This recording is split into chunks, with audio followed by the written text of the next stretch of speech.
81টি পর্যবেক্ষকের সঙ্গে ইসির সংলাপ 25শে নভেম্বর। এদিকে ভূমিকম্প অনিশ্চিত, তাই বিদ্যালয় বন্ধের সুযোগ নেই বললেন প্রাথমিক শিক্ষা উপদেষ্টা। অন্যদিকে ভয়ঙ্কর ঝুঁকিতে 15টি এলাকা। এতক্ষণ শুনছিলেন শিরোনাম, এবার জানিয়ে দেব বিস্তারিত। ত্রয়োদশ জাতীয় সংসদ নির্বাচনের উপলক্ষে আগামী 25শে নভেম্বর 81টি দেশি নির্বাচন পর্যবেক্ষক সংস্থাকে সংলাপ ডেকেছে নির্বাচন কমিশনার ইসি। রাজধানীর আগারগাঁওয়ে নির্বাচন ভবনের সম্মেলন কক্ষে প্রধান নির্বাচন কমিশনার AM নাসির উদ্দিন সভাপতিত্বে আগামী 25শে নভেম্বর মঙ্গলবার সকাল ও বিকাল দুই ভাগে এই সংলাপ অনুষ্ঠিত হবে। আজ ইসি সচিবালয়ে সহকারী পরিচালক জনসংখ্যা ও বিকল্প তথ্য প্রদানকারী কর্মকর্তা মোহাম্মদ আসাদুল হক এ তথ্য জানিয়েছেন।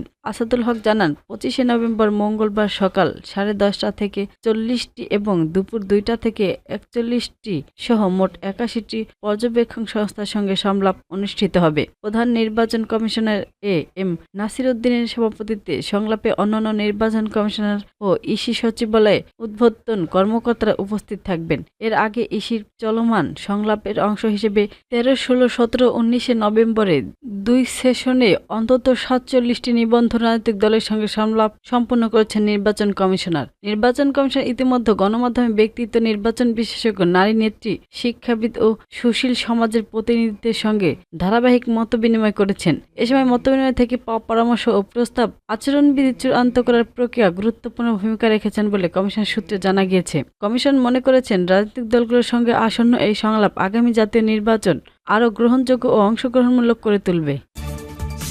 প্রাথমিক ও গণশিক্ষা মন্ত্রণালয়ের উপদেষ্টা অধ্যাপক ডক্টর বিধান রঞ্জন রায় পোদ্দার বলেছেন, ভূমিকম্প একটি অনিশ্চিত ঘটনা, তাই এ ধরনের আশঙ্কায় বিদ্যালয় বন্ধ রাখা সম্ভব নয়। আতঙ্ক নয়, সতর্কতা এবং প্রস্তুতি এখন সবচেয়ে জরুরি বিষয়। এ বিষয়ে দেশের বিদ্যালয়গুলোতে আগেই প্রয়োজনীয় নির্দেশনা পাঠানো হয়েছে। রবিবার 23শে নভেম্বর দুপুরে টাঙ্গাইল সদর উপজেলায় কাতুলি ইউনিয়নের বাগবাড়ি চৌবাড়ি সরকারি প্রাথমিক বিদ্যালয়ে নবনির্মিত প্রেগা উদ্বোধন শেষে সাংবাদিকদের প্রশ্নের জবাবে তিনি এসব কথা বলেন। উপদেষ্টা জানান, দেশে বর্তমান প্রায় 32,000 প্রধান শিক্ষকের পদ শূন্য রয়েছে, যা বিদ্যালয় পরিচালনায় বড় বাধা সৃষ্টি করেছে। পদোন্নতি সংক্রান্ত মামলা দীর্ঘদিন ধরে আটকে থাকার পরিস্থিতি আরও জটিল হয়েছে। বিষয়টি এখন সুপ্রিম কোর্টের বিচারাধীন। তিনি বলেন, মামলাটি দ্রুত নিষ্পত্তির সর্বোচ্চ চেষ্টা চলছে। মামলা নিষ্পত্তি হলে 32,000 সহকারী শিক্ষককে প্রধান শিক্ষক করা হবে। এরপর শূন্য হওয়া পদগুলোতে নতুন নিয়োগ দেওয়া হবে। ডক্টর বিধান রঞ্জন রায় পোদ্দার আরও বলেছেন, শিক্ষক সংকট দূর করতে বড় পরিসরে নিয়োগ বিজ্ঞপ্তি প্রকাশ করা হয়েছে। এতে দেশের প্রাথমিক শিক্ষা ব্যবস্থা আরও গতিশীল হবে বলে তিনি আশা করেন। পাশাপাশি তিনি টাঙ্গাইলের জেলা প্রশাসক শরীফা হকের উদ্যোগে জেলার বিদ্যালয় ও কলেজগুলোতে জারুল, সোনালু এবং কৃষ্ণচূড়া রোপণকে প্রশংসা করেন।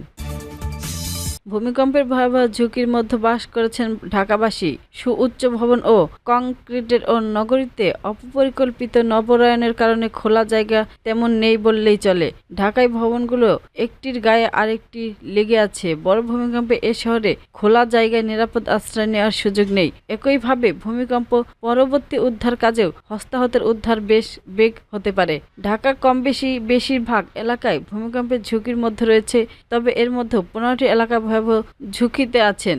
বিজ্ঞপ্তিতে বিখ্যাত গবেষণাধর্মী প্ল্যাটফর্ম সায়েন্স ডাইরেস্টে প্রকাশিত এর এজেন্ট সেন্টার এবং ফিজিক্যাল এক্সপ্রেশন এর seismic response capacity in Dhaka Bangladesh শীর্ষক গবেষণা প্রতিদিনের এসব তথ্য উঠে এসেছে। গবেষণায় রাজধানী উন্নয়ন কর্তৃপক্ষের GIS ডাটাবেস তথ্য ব্যবহার করা হয়। এই গবেষণায় ঢাকার যে 15টি এলাকাকে ঝুঁকিপূর্ণ হিসেবে চিহ্নিত করা হয়েছে সেগুলো হলো সবুজবাগ, কামরাঙ্গীরচরণ, হাজিরাবাগ, কাফরুল, ইব্রাহিমপুর, কল্যাণপুর, গাবতলী, উত্তরা, সূত্রপুর, শ্যামপুর, মানিকদি, মোহাম্মদপুর, পল্লবী ও খিলগাঁও। ভবন নির্মাণে বিল্ডিংটি কোড না নামা পুরনো জরাজীর্ণ বিল্ডিং, অতিরিক্ত মানুষের বাস, একটির সঙ্গে লাগানো আরেকটি ভবন, এলাকায় বিপজ্জনক দ্রব্য পদার্থের গোডাউন, ভালো যোগাযোগ ব্যবস্থার অভাব, পর্যন্ত খোলা ব্যবস্থার অভাব, হাসপাতাল না থাকা এবং ভূমিকম্পের পরে সহজে উদ্ধার কাজ করতে না পারার বিষয়গুলো গুরুত্ব দিয়ে এই তালিকা তৈরি করা হয়েছে।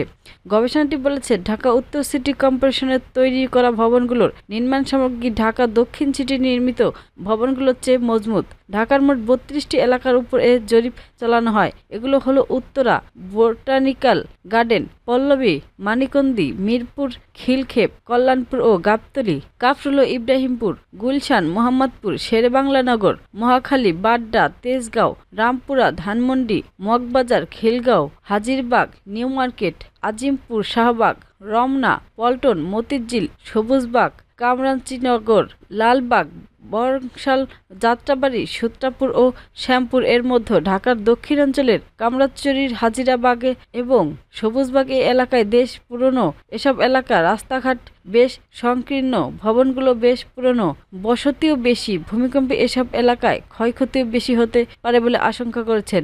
এমনকি ভূমিকম্প পরবর্তী উদ্ধার কার্যক্রম চালানো এসব এলাকায় হিমশিম খেতে হবে। আবারও সূত্রাপূর্ব শ্যামপুর এলাকাগুলো ভূমিকম্পের জন্য উচ্চ ঝুঁকিপূর্ণ এলাকা। এসব এলাকায় মানুষের বসতি বেশি, খোলা জায়গাও নেই। ভবন ও অবকাঠামোগুলো বেশ পুরনো। ঢাকার উত্তরে কামরুল, ইব্রাহিমপুর, কল্যাণপুর ও গাবতলী ও মানিকন্দি ভয়াবহ ঝুঁকিতে আছে। এসব এলাকায় রাস্তাঘাট বেশ সংকীর্ণ, খোলা জায়গাও বেশ কম। আবারও পল্লবী এলাকায় কম হাসপাতাল থাকায় বেশি ভূমিকম্পের কারণ ঝুঁকিপূর্ণ এলাকা।